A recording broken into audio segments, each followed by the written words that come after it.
എന്റെ ഈശോയെ, എന്റെ പാപങ്ങൾ എന്നോട് ക്ഷമിക്കണമേ. കാരുണ്യവാനായ കർത്താവേ, നിന്റെ കരുണയ്ക്കൊത്ത പ്രകാരം അടിയനെ സഹായിക്കണമേ. ഞാൻ എപ്പോ പ്രാർത്ഥിക്കാൻ തുടങ്ങുന്ന അപ്പോഴൊക്കെ ഈ സാത്താന്റെ ഒരു പോരാട്ടം തന്നെയാണല്ലിത്. ഹലോ, ആരാടാ? ഹലോ അമ്മച്ചി, ഞാനാ മാധുക്കുട്ടിയാ. ഞാൻ പ്രാർത്ഥിച്ചുകൊണ്ടിരിക്കുന്ന സമയമാ, എനിക്കിപ്പോ സംസാരിക്കാൻ മനസ്സില്ല. കർത്താവെ, അവിടെ നിന്ന് ദാനങ്ങൾക്കൊക്കെ ഞാൻ നന്ദി പറയുന്നു. കർത്താപ്പച്ച, മറ്റുള്ളവരോട് നല്ല രീതിയിൽ സംസാരിക്കാൻ എന്നെ പഠിപ്പിക്കണമേ.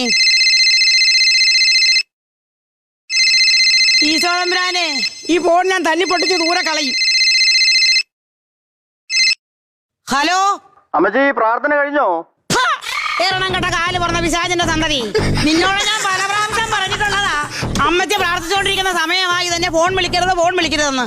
അപ്പൊ തന്നെ നിനക്ക് അമ്മച്ചോട് സംസാരിക്കണോടാ. എച്ചിട്ട് പോടാ പിശാച് മോറ. എന്റെ ഈശോയെ, എന്റെ പാപങ്ങൾ എന്നോട് ക്ഷമിക്കുക.